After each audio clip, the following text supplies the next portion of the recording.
A black student is fighting to keep his locks. Sounds familiar? All right, put it up full mass. So according to the university, this is a distraction. And students can't learn with such extreme hairstyles around them. 22-year-old Kanaan Barton, a computer science major at Brigham Young University, Hawaii, told the Salt Lake Tribune he has been engaged in a battle with the school since September over the length of his hair, which he has refused to cut. The young Mr. Barton alleges university staff claim his shoulder-length hair does not adhere to school policies. Meanwhile, the school has declined to comment on the controversy, which has picked up steam on TikTok. So the TikTok account, Black Menaces, was able to provide backstory on what led to Barton's locks being noticed in the first place. Here it is. This is Kanaan, and BYU Hawaii is trying to kick him out for celebrating his culture. Kanaan has been at BYU Hawaii since fall of 2023, and he has never caused any issues, never broken any rules. He's a good student, and he's a returned missionary for the Church of Jesus Christ of Latter-day Saints. In spite of all of this, Kanaan's enrollment is still under threat because of the color of his skin and because of his desire to celebrate his heritage as an Afro-Guyanese man. BYU dorms have chaperones who enforce curfew and visitor rules for residents. Kanaan had been living in one of these dorms for a few months when he was approached by a chaperone and made to produce his student ID in order to prove that he was a student at the university. This is a classic example of racial profiling because your average white student at BYU is not going to have to prove that they're a student of the university, especially if they're on their way to their dorm room. The chaperone then told him that he needed to cut all of his locks off in order to adhere to BYU rules.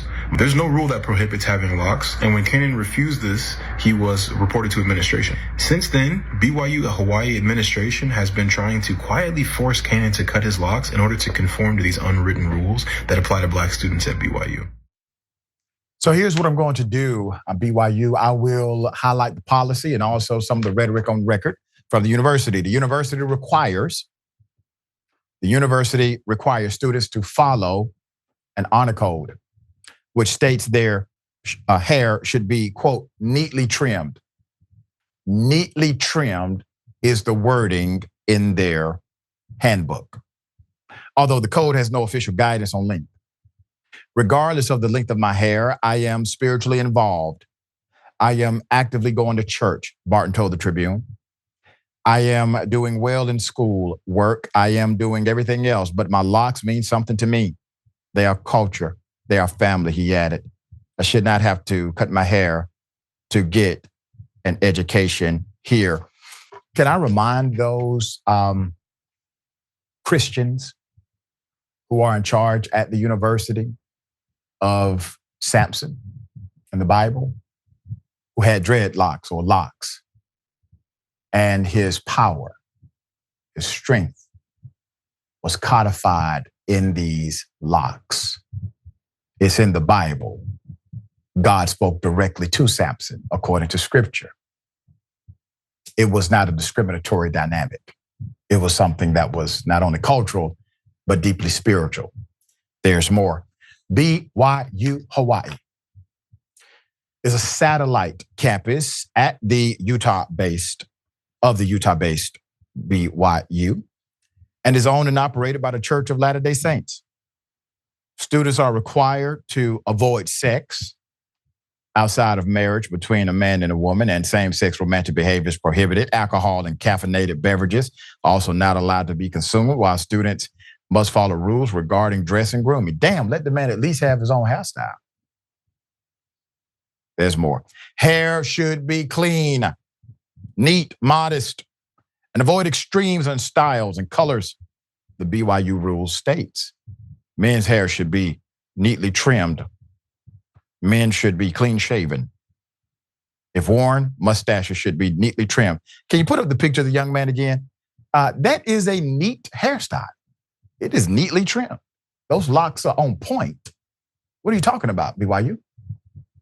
Black Menaces goes on to explain how Barton's locks and grooming does meet the honor code and how the university has been shady, here it is, Kanaan spoke with people in the Honor Code office and the vice president of student life at BYU Hawaii, and they told him that he had to comply because they were entitled to have these rules, and that it would be unfair to other students who couldn't have long hair. Kanaan visits a loctician monthly to keep his locks neat and clean, and he visits a barber twice a month in order to make sure that he is well-groomed at all times. He is 100% within his rights to keep his locks, and administration knows this. That's why they've been using some pretty shady tactics to try and get him to cut his hair. At first, he was told that his appearance was a distraction, but then they dialed it back and said it was just the length that was the problem, and that was distracting students.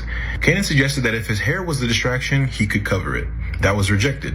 He also suggested that he could wear his hair up, or that he could cut 2 inches off of the ends, and both of those ideas were rejected as well, and they insist that he needs to cut all of his hair off.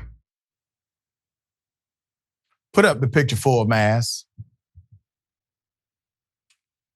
Barton told Jonathan K. Cow, the vice president for student life, who should be an advocate for students, by the way, told him in a meeting in November that he should cut his locks because they are a distraction, and that Barton was trying to push his own agenda and be defiant. Sir, your hairline is a distraction. I just thought I'd put that in there. Black Minister shed more light on the conversation between Barton and the VP. Here it is. Now, BYU Hawaii is far more diverse than its mainland counterparts, BYU Idaho and BYU Provo. There's even an entire cultural center paid for by the LDS Church that highlights and celebrates Polynesian culture, even though there are technically aspects of that culture that do not adhere to written rules of the church, like tribal tattoos. When Kanaan pointed out that his locks were a representation of his culture as an Afro-Guyanese man, he told Kanaan that dress and grooming standards at the university needed to be adhered to regardless of culture. When Kanaan pointed out the obvious double standard here, then he was told that the appearance standards would be more strict depending on someone's genetics. To say that rules apply to people differently based on their genetics, and you're talking to a black man? Come on, Jonathan. Finally, that vice president told Kanaan that he would not be allowed to remain a part of the BYU Hawaii community unless he cut all of his hair off. Keep in mind that there is no written rule against having locks or long hair. Wow. Right? There's more. The Tribune notes that as a compromise, the young man, Mr. Barton, began to fold his locks so they fell above the collar, shortening the length of the locks. He told the paper his locks are important to his family and his culture as a Black American of Afro-Guyanese descent. Barton told the paper, quote, "It's a style that has been passed on for a long time. People take pride in growing them. And I'm one of those people. In my perspective, my locks represent strength and courage, kind of like the guy from the Bible I just talked about, as well as freedom." In 2021, BYU published an internal report which found that many Black, Indigenous, and other people of color students at BYU feel isolated. They feel unsafe as a result of their experiences with racism at BYU. BYU was, of course, named after Brigham Young, the former president of the Mormon Church. As president, Young formalized a ban on Black people from serving in the priesthood in 1852. But then Black people were allowed to go to heaven in 1978. Which is post the Civil Rights Movement. Then in 2013, the church said it now rejected previous teachings. Quote, "The church disavows the theories advanced in the past that Black skin is a sign of divine disfavor or curse, or that it reflects actions of in a premortal life, that mixed race marriages are sin, or that Blacks or people of any other race or ethnicity are inferior in any way or anyone else." The Church of Jesus Christ of Latter-day Saints said in a statement, "Church leaders today now condemn all racism, past and present, in any form." All right, well, good. I'm glad you all came to your senses in 2013. All right, Dina, this is a hell of a story. Obviously, financial aid is involved, scholarships are involved. We have court rulings about the Crown Act, federal and state law is involved here. How in the hell is this institution getting away with this? And if they really meant that in their 2013 statement, this would be a great opportunity for the church to speak out and condemn what's happening, because it clearly is they have a problem with his locks, like clearly. They don't even have a length rule. So this is about the way it looks, and the way it looks has to do with his culture and his race. Yep. And they don't like that. I mean, there is no other way to interpret their action.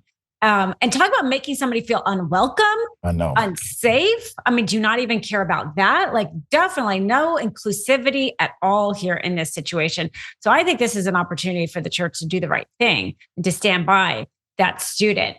And if not, I mean, it's a private university, which doesn't help, but you still can't discriminate. And, I have to say, I've spoken before, all of these kind of policies, this idea of distraction is used by school administrators. They've been using it to shame girls and shame their bodies and trying to regulate whether or not they can wear spaghetti straps because of this idea of distraction.